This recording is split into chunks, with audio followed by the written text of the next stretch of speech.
ডিমে বড়া করার জন্য আমি এখানে আদা রসুনের পেস্ট নিয়েছি, কাঁচা লঙ্কা নিয়েছি, পেঁয়াজ কুচি নিয়েছি, নিয়েছি চালের গুঁড়ো।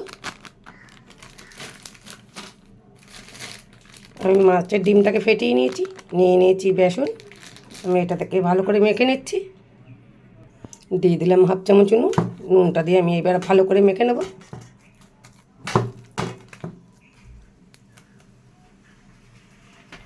ওপর থেকে দিয়ে দিলাম একটা চিংড়ি মাছের মাথা। তেলটা গরম হয়ে গেছে, আমি এক এক করে বড়াগুলোকে ছেড়ে দিচ্ছি।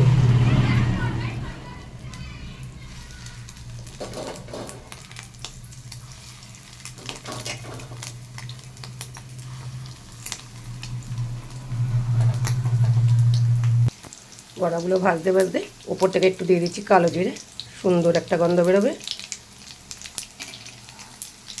বড়াগুলোকে আমি এক এক করে উল্টে দিচ্ছি।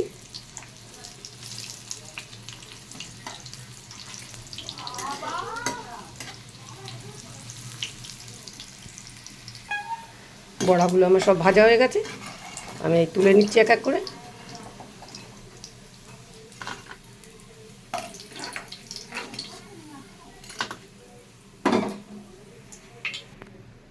আমি কড়াইতে দিয়ে দিচ্ছি আর একটু তেল, কেন এই বড়ার ঝালের মধ্যে একটু তেল লাগবে, কেন ময় মশলাটা বেশি পড়বে। দিয়ে দিচ্ছি একটা গোটা তেজপাতাকে ভাগ করে দিয়েছি, একটা শুকনো লঙ্কাকে ফাটিয়ে দিয়েছি, হাফ চামচ গোটা জিরে দিয়ে দিচ্ছি, কেটে রাখা আলুগুলো দিয়ে দিচ্ছি, দুটো মিডিয়াম সাইজের আলু দিয়ে দিচ্ছি, হাফ চামচ নুন দিয়ে দিলাম, দিয়ে দিচ্ছি আদা রসুন পেঁয়াজের পেস্ট, সঙ্গে দুটো শুকনো লঙ্কা আছে আর একটা টমেটো। যতক্ষণ আদা রসুনটা কষানো হয় ততক্ষণ আমি এদিকে একটা মশলা বানিয়ে নিচ্ছি। হাফ চামচ জিরের গুঁড়ো, হাফ চামচ হলুদের গুঁড়ো আর যত সামান্য লঙ্কার গুঁড়ো, কেন এর মধ্যে লঙ্কা দেওয়া আছে। একটু গরম জলে ভিজিয়ে রাখলাম।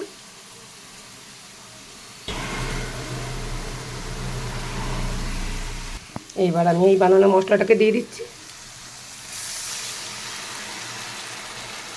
সঙ্গে রঙের জন্য আমি একটু কাশ্মীরি লঙ্কার গুঁড়ো দিয়ে দিচ্ছি।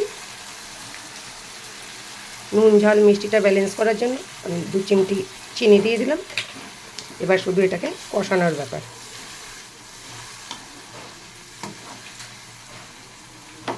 ভালো করে কষিয়ে নেব। মশলাটা দেখতে পাচ্ছেন কষানো হয়ে গেছে, তেল ছাড়তে শুরু করেছে। এই স্টেজে আমি হালকা করে একটু উষ্ণ গরম জল দিয়ে দিচ্ছি। জলটা ফুটলে আমি ডিম কটাকে দিয়ে দেবো।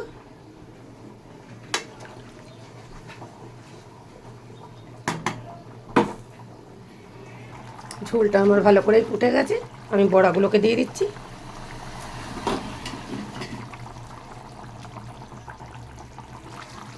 ঝোলটা নামানোর আগে আমি দুটো কসুরি মেথি আমি একটু হাতের সাহায্যে পেস্ট করে দিচ্ছি, এতে গন্ধটাও ভালো আসবে, খেতেও ভালো লাগবে। ঝোলটা আমার হয়ে গেছে, আমি নামিয়ে দিচ্ছি। সবার আগে গ্যাসটাকে বন্ধ করে দিচ্ছি।